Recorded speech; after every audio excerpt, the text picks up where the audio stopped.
Ladies and gentlemen, thank you for giving me the opportunity to speak here. I would like to thank all the organizers, of course, of this event too, and particularly Vladimir Yakunin, who is also alongside the French deputy Thierry Mariani, co-chair of the French Circle, the Franco-Russian Dialogue, the Dialogue Franco-Russe, very important for the cooperation between my country, France, and your country, Russia. Thank you. Let me first begin my speech to say just a word, 20 seconds and no more. A man, my friend, Andrei Feigl, professor and father's family, is now imprisoned for 24 hours and risks 1 month of prison. His only fault, having posted a video on Facebook. There are 2 or 3 days, as you can go to see, where he accused some Serbian politicians about their obscure links with NATO. Without judging the merits of the case, it is unacceptable that a man who was simply exercising his freedom of speech is under threat. I know Andrei Feigl. He is not a violent extremist or a fanatic. He is a man whose integrity and moral rigor cannot be in doubt. Thank you, that's all. Thank you for him. I take this opportunity to call all politician leaders, institutional reporters in the room to do the utmost to deliver him quickly. Thank you, and I go back to my speech.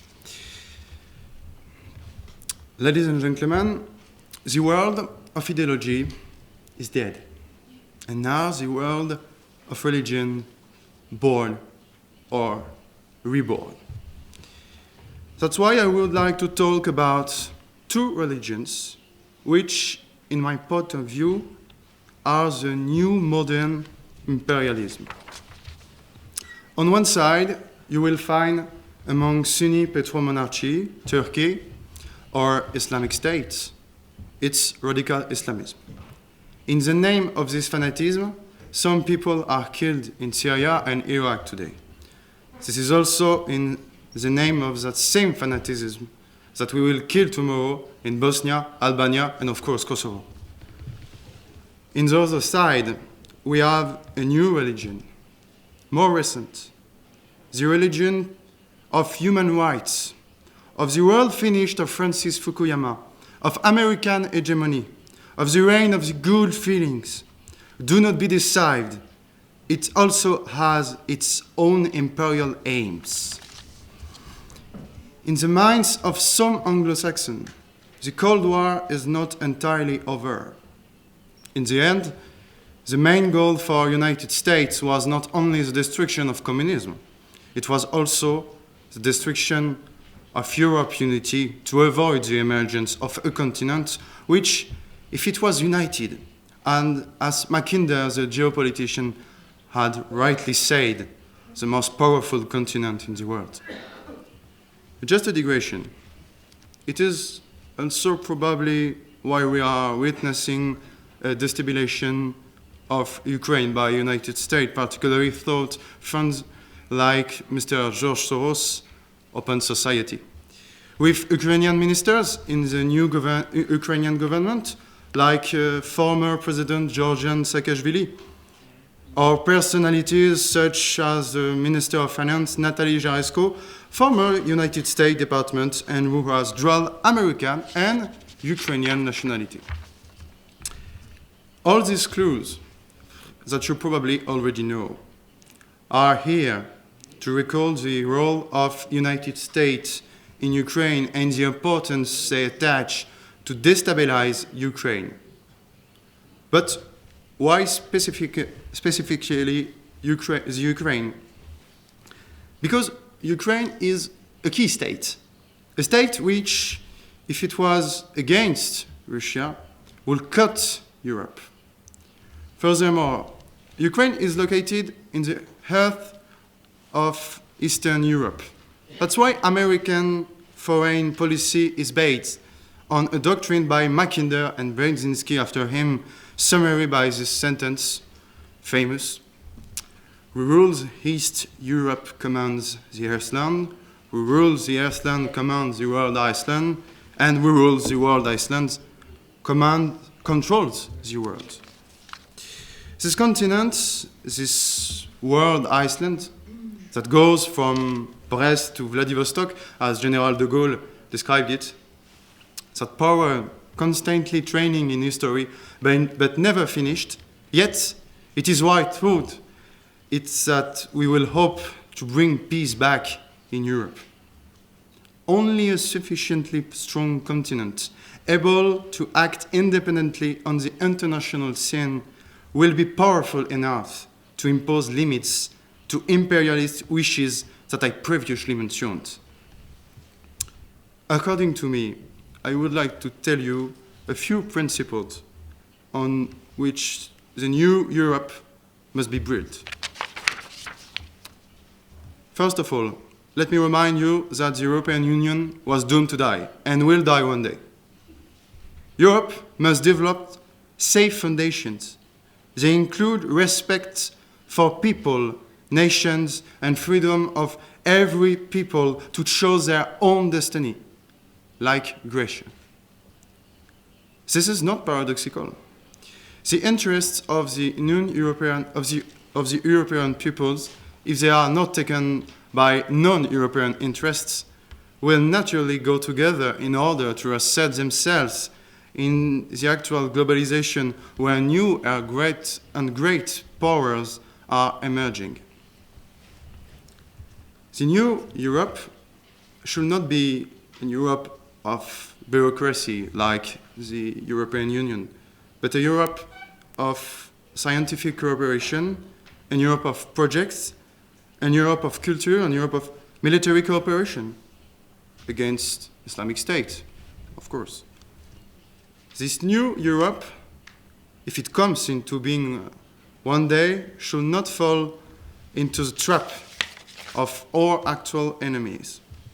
It should not carry the germs of any imperialism.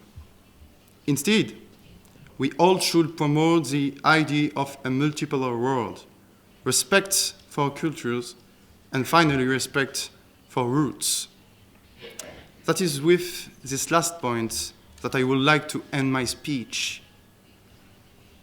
Far beyond political speech that I just done in front of you, ladies and gentlemen, there is a meta-political foundations on which I want to insist and on which Europe must consider. I would like to tell you about what is today, and in my opinion, the evil of the world, the uprooting. We see what happens today. The world of nations is presented as outdated, has been, and that's the reason why it seems easier to praise reason and individual freedom instead of his attachment to tradition, land, and roots. This ideology is the result of rootlessness, modern liberal thought. This ideology wants to create a world without borders, a world where people will have a role on earth which is purely material and not spiritual, only concerned about their own consumptions. A world where family, one of the few non-market structures, will gradually seen as outdated and ridiculed. A world without landmarks, a world where differences will gradually be erased when they are the world's wealth. Sex differences will be reduced to let the androgynous individual Platon get the upper hand like a neutral individual, an individual guided by the cold world of mathematics, science, and Kantian reason. This world, ladies and gentlemen, this is the one of uprooted people in the world of the French writer Maurice Barrès in his book The Uprooted, or in French, Les Déracinés. Our new image of Europe must take account of this ideology. It must fight, it must be built on the rejection of the liberal ideology which believes that man is the measure of himself, that the sacred has no place in a world only material, To sum up, our Europe must preserve her roots, her family, her history, her borders, her spirituality. Man, when it is turned on only material preoccupations, become blind and destructive. To fight this materialism today, we must find a spirituality to discipline men.